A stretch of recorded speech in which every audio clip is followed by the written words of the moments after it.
அவர்களுக்கு மறுபடித்து தெரிவித்துக் கொண்டு இந்த ஒரு நல்ல ஒரு நிகழ்வில் நானும் இக்கல்வியில் கலந்து கொள்கிறேன். தமிழுக்கு செம்மொழி தகுதி பெற்று தந்த கலைஞர் என்ற தலைப்பில் பேச வருகின்றேன். யார் என்ற உலகிலேயே தமிழ் மொழிப்போர் இனிதாவது இன்னும் காணும் என்று மகத்துவை பாராட்டி பேசிய தமிழ் பெருமையை அறிவித்து சொல்ல முடியாது. அந்த வகையில் தமிழ் மொழியின் பெருமைகளில் உள்ள பார்க்கும்போது பல இலக்கியங்கள் பட்டுப்பாட்டு எட்டுத்தொகை 10 கீழ்கணக்கு நூல்கள் என வகுக்கப்பட்டிருந்தாலும் இலக்கியத்தோடு சிறப்பான ஒரு தொல்காப்பியம் நன்னூல் பொருள் வெண்பா மாலை போன்றவற்றை நம் தமிழ் மொழியின் சிறப்புகளை இன்றும் நாம் காண்கிறோம். அந்த வகையில் தமிழ் என்ற சொல்லுக்கு இனிமை என்று பொருள் இன்றும் இனிமையும் எளிமையும் அமைந்த தமிழ் மொழியை போற்றி மகிழ்வோம் என்றும் மொழியானது ஆறாவது புலனான மனிதர்களை சமூகத்துடன் நிற்கின்ற முக்கியமான பயணியை செய்கிறது. அந்த அடிப்படையிலே நமது முத்தமிழறிஞரும் கலைஞரும் அவரும் தமிழ் பணி அதன் தொடர்ச்சியாக பயணித்துக் கொண்டிருக்கிறது. அந்த வகையில் பார்த்தோமானால் திராவிடர் ஆகிய தமிழ் சமஸ்கிருதம் என்ற அரசியல் முன்னெடுத்த சூழலில் தமிழ் மொழியை அனைவராலும் கவனம் பெற்றது. ஏனென்றால் நம் தமிழ் மொழியின் பேச்சாற்றலும் அதன் எழுத்தாற்றலும் ஓங்கியிருந்த காரணத்தினால் தமிழ் மொழி இன்று உலகத்திலும் பரவிக் கொண்டிருக்கிறது. அந்த வகையில்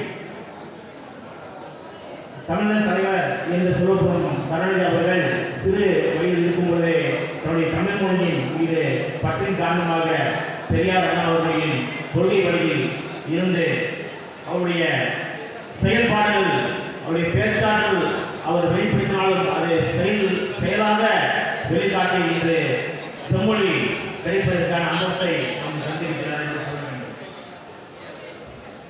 அவருடைய இலக்கியங்களை பார்த்தால் சிலப்பதிகாரம், திருக்குறள் மற்றும் பல இலக்கியங்களை அவர் மக்கள் புரிந்து கொள்ளும் வகையிலும் தமிழ் மொழியின் சிறப்பை வெளிக்காட்டும் வகையிலும் அவர் கொண்டு சென்றார்.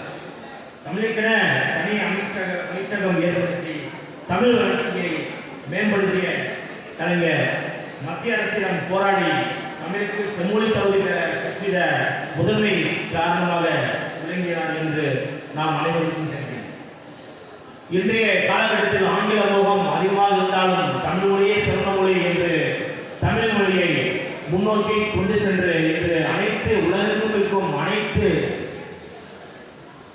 தமிழ் அறிஞர்களும் தமிழ் மொழியை இன்றும் அதை கொண்டு செல்கின்றார்கள். அந்த வகையில் பார்த்தோமானால் சிந்தை வளம், மொழி அழகு, போராட்டமான வளர்ச்சி மற்றும் நல்லவற்றை உறுதிக்கும் தன்மை ஆகியவற்றாலே தமிழ் மொழி உயர்தன்மை தனி செம்மொழியாக இன்று பெருமொழி விளங்குகிறது.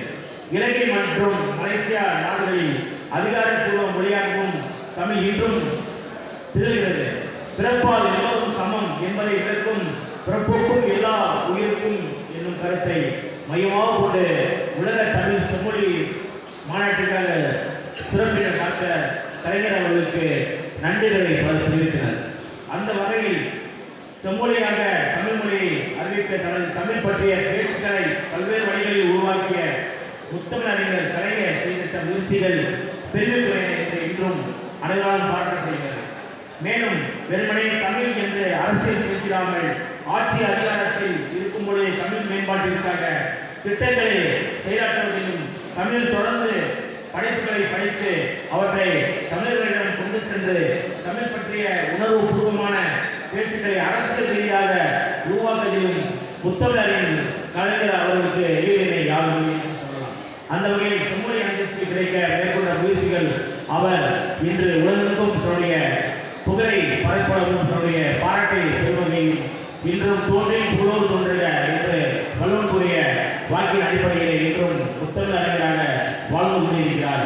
தமிழோடு செம்மொழியாக நன்றி நன்றி நன்றி. குட்டிகளுக்கு சாலையான ஆசிரியர்.